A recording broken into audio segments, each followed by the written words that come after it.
Hello friends, welcome to my channel Reshma study hub. दोस्तों, जैसा कि हमने वर्णमाला और संधि के टॉपिक को पढ़ लिया है और अपने सिलेबस के क्रम में जो हमारा नेक्स्ट टॉपिक है वो है समास। समास में हमने आपके सामने परिभाषा लिखी हुई है समास की। समास का पहले शाब्दिक अर्थ क्या होता है। समास का जो शाब्दिक अर्थ होता है वो है संक्षेप करना। जैसे हम किसी सेंटेंस को बहुत लॉन्ग न कह करके उसे एक संक्षिप्त रूप में बोले। जैसे इसमें एक परिभाषा में दिया हुआ है, जब दो या दो से अधिक शब्द अपने बीच की विभक्तियों का लोप करके जो छोटा रूप बनाते हैं उसे ही समास या समासिक शब्द कहते हैं। जैसे कि यहाँ एग्जाम्पल के तौर पे है, रसोई के लिए घर। ये दो या दो से अधिक शब्द हैं और इनके बीच ये विभक्तियां क्या है कि विभक्ति इसमें के लिए का प्रयोग हुआ है।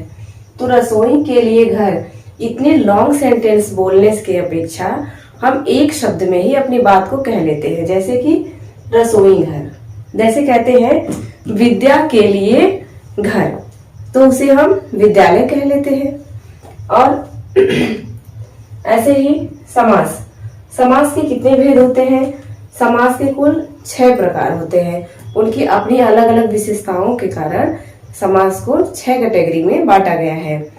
जैसे हमने आपके सामने इनकी 6 प्रकार को लिख लिया है।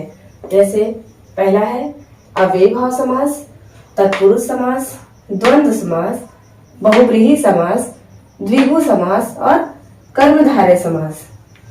ऐसे तो सामान्यतः हम नाम को तो याद कर लेते हैं, लेकिन जब इनमें एक उनके प्रधानता के तौर पे भी सवाल बनता है कि अव्ययी भाव समास में या तत्पुरुष समास में या फिर बहुव्रीहि समास में कौन सा पद प्रधान होता है, इस एक टॉपिक इस तरह भी ऐसे क्वेश्चन में पूछे जाते हैं।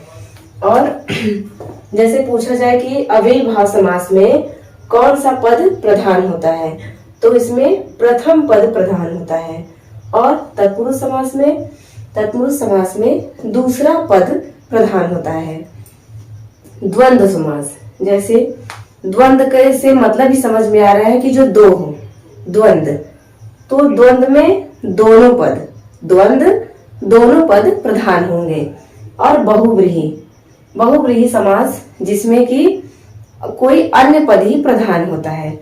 और द्विगु समास में प्रथम पद संख्यावाची होगा और कर्मधारय में प्रथम पद में विशेषण होगा।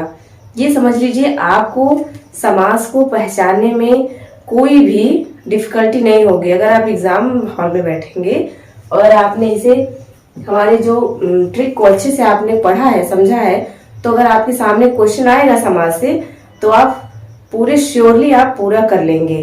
क्योंकि ये जो क्वेश्चंस है के समझने से पहले हमें समासों को समझना पड़ता है। इसमें अगर प्रधानता से कई बार क्वेश्चन पूछ लिए जाते हैं। ऐसे तो हम लोग समास की एग्जाम्पल्स को रट लेते हैं, लेकिन जब हम इन्हें अच्छे से समझे रहेंगे तो अगर कोई न्यू एग्जाम्पल्स भी हमारे सामने आएंगे तो उसे हम सॉल्व कर सकते हैं। जैसे कि अव्ययी भाव समास में ये जो इसका पहला जो शब्द है वो अव्यय है। अव्यय का अर्थ होता है कि जिसके पर लिंग, काल, वचन का कोई प्रभाव नहीं पड़ता, जिससे कि वो परिवर्तित नहीं होता है। ऐसा अव्यय जो प्रत्येक शब्द के साथ लग करके एक नए शब्द का निर्माण कर दे, लेकिन स्वयं उसके अंदर कोई परिवर्तन नहीं होता। जैसे कि उपसर्गों को हम ले लेते हैं। उपसर्ग और प्रत्यय एक तरह से एक अव्यय है जो कि जिनमें कोई परिवर्तन नहीं होता है। अव्ययी भाव समास को पहचानने के लिए एक सबसे सरल तरीका ये है कि यदि आप उसके आगे उपसर्ग देखें, अगर उसमें उपसर्ग दिया हो तो वो अव्ययी भाव समास होगा। जैसे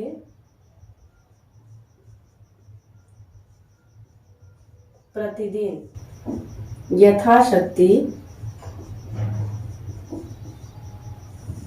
प्रतिदिन हो गया यथाशक्ति। और इसमें एग्जाम्पल्स हैं जैसे अनुकूल,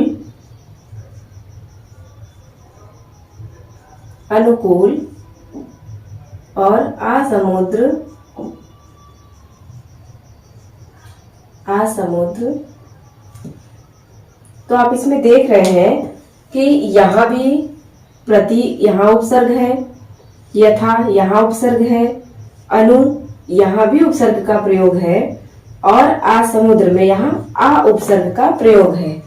तो यदि उपसर्ग, अगर आप कभी उसमें उपसर्ग किसी शब्द में आगे देखें तो वो श्योरली और पूरी तरह से अव्ययी भाव समास होता है।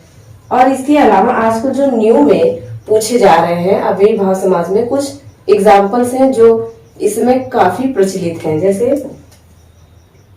हाथों हाथ, हाथों हाथ, भर पेट,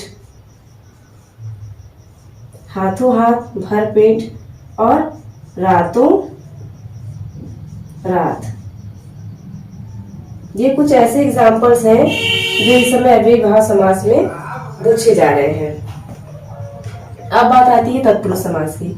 तत्पुरुष समास में द्वितीय पद प्रधान होता है और तत्पुरुष समास में कई उप विभक्तियां भी होती हैं, जैसे कि उनके और भी कई अलग प्रकार बनते हैं, जैसे कर्म तत्पुरुष, कर्ण तत्पुरुष, संप्रदान तत्पुरुष, अपदान तत्पुरुष। वो उनके इसे हम आपको लॉन्ग वीडियो होने की वजह से हम इसे अलग से नहीं बता पा रहे हैं। इसे हम कभी एक सिंगल वीडियो में तत्पुरुष समास के बारे में बताएंगे। लेकिन यहाँ पे तत्पुरुष के कुछ हम एग्जाम्पल देख लेते हैं। जैसे यहाँ पे रसोई घर था, इसी प्रकार विद्यालय है, ऋण मुक्त है,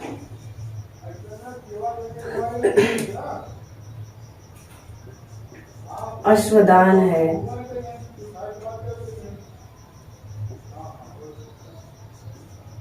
दही बड़ा, दही बड़ा एक बहुत ही इम्पोर्टेंट एग्जाम्पल है इसका, जो आजकल हिंदी के व्याकरण में खूब पूछा जा रहा है, दही बड़ा। और एक है आप बीती, आप बीती। अगर आप बीती को हम इस तरह कहें, इसका विग्रह करें, इसमें हम विभक्तियों के साथ इसका विग्रह करें तो ये बनेगा जो स्वयं पर, जो अपने पर बीती हो, अपने पर बीती यानी अधिकरण तत्पुरुष। और दही बड़ा, दही में बड़ा, तो क्या है वो, ये भी अधिकरण तत्पुरुष है।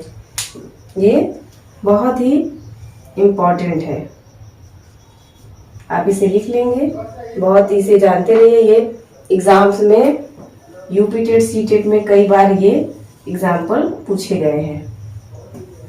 अब आते हैं द्वंद्व समास। द्वंद्व का मतलब दो, जहां द्वंद्व चल रहा हो, द्वंद्व, इसीलिए इसमें दोनों पद प्रधान होते हैं। आप ऐसे भी ट्रिक देख सकते हैं, इसमें 2 बार द आया है, इसीलिए इसमें दोनों पद प्रधान है। तो द्वंद्व समास के एग्जाम्पल्स हैं, जैसे कि माता पिता, माता पिता, हाथ पैर, इस तरह से हम देख सकते हैं। और द्वंद्व समास एक, जैसे राम लक्ष्मण,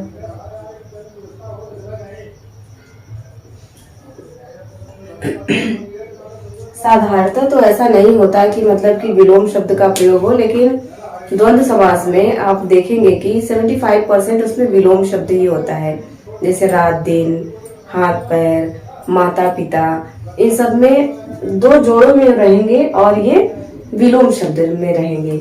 और इसमें जब हम विभक्ति को विग्रह करते हैं इसका, तो इसमें और या फिर या शब्द का जो अव्यय है वो, सॉरी, जो संयोजक शब्द है वो उनके मध्य में आ जाते हैं। सॉरी, बहुब्रीहि, बहुब्रीहि शब्द, बहुब्रीहि समास में जो है अन्य पद प्रधान होते हैं। बहुब्रीहि समास को पहचानने का एक ट्रिक है कि इसमें जब भी आप कभी देवताओं के नाम को देखें या फिर किसी प्रसिद्ध महापुरुष या किसी देवताओं से जुड़ा हुआ अगर वो नाम दिख रहा है आपको, आपने उसे सुना है, तो वो बहुब्रीहि समास ही होगा। और कोई अन्य समास वो हो ही नहीं सकता। जैसे यहाँ दशानन, दशानन, त्रिनेत्र, गजानन, दशानन, त्रिनेत्र, गजानन और जलज, चतुर्भुज। बहुब्रीहि समास में जो कि अन्य पद को संकेतित करता है कि इसमें जो आपके समक्ष में दिया हुआ है ये प्रधान ना होके किसी अन्य पद की प्रधानता को बताते हैं। जैसे दशानन, दशानन में है तो सर्वप्रथम संख्यावाची, यहाँ एक संख्यावाची शब्द आया है जैसे कि 10, और यहाँ भी त्रि माने 3, यहाँ भी संख्यावाची, और यहाँ चतुर मतलब कि 4। तो इसे हम संख्यावाची, प्रथम पद संख्यावाची द्विगु समास नहीं मानेंगे, क्योंकि ये जो संख्या है वो किसी एक विशेष व्यक्ति की तरफ जो संकेत कर रहा है। दशानन, दशानन कौन था? 10 है आनंद जिसके, 10 है मुख जिसके अर्थात रावण, तो अन्य पद प्रधान हो गया। और त्रिनेत्र, 3 नेत्रधारी है जो, 3 नेत्रों से युक्त है जो, अर्थात कौन? भगवान शंकर। गजानन, गज से, गज जिसका आनन है, गज के मुख वाला कौन? अर्थात गणेश जी। और जलज, जलज, जल में जल में जिसका जन्म हुआ हो, तो जल में जिसका जन्म हुआ हो अर्थात कमल, तो ये जलज शब्द भी कमल को संबोधित कर रहा है। और चतुर्भुज, 4 है भुजाएं जिसकी, अर्थात विष्णु जी। और चतुर्मुख, इसी प्रकार चतुर्मुख है तो 4 मुखों से युक्त कौन है? 4 मुख वाले ब्रह्मा जी हैं। तो इन अक्षरों को देखकर, इन संख्याओं को देखकर आप कभी भी द्विगु समास में नहीं लगाएंगे, क्योंकि ये सभी किसी अन्य पद की तरफ संकेत कर रहे हैं। आप देख रहे हैं कि जितने भी हैं जलज को छोड़ करके बाकी सभी एक किसी न किसी देवता से संबंधित हैं। एक हम चतुर्भुज को भी लिख देते हैं, चतुर्मुख, चतुर्मुख। अब आते हैं द्विगु समास। द्विगु समास में जैसा लिखा हुआ है प्रथम पद संख्यावाची, प्रथम पहला जो पद होगा वो संख्यावाची होगा। जैसे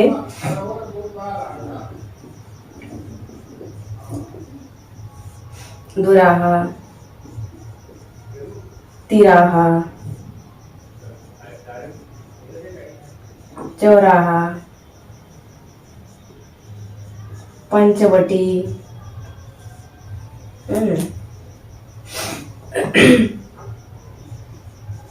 त्रिरत्न।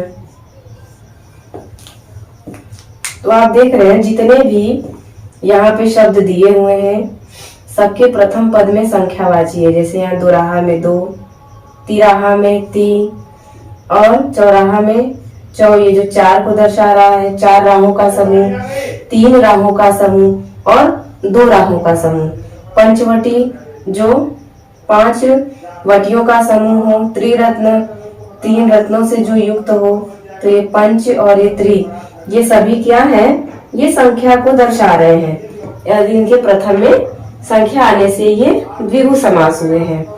और इसी प्रकार हमारा जो है कर्मधारय, कर्मधारय में हमने लिखा है कि प्रथम पद विशेषण, प्रथम पद जो होगा वो विशेषण होगा। जैसे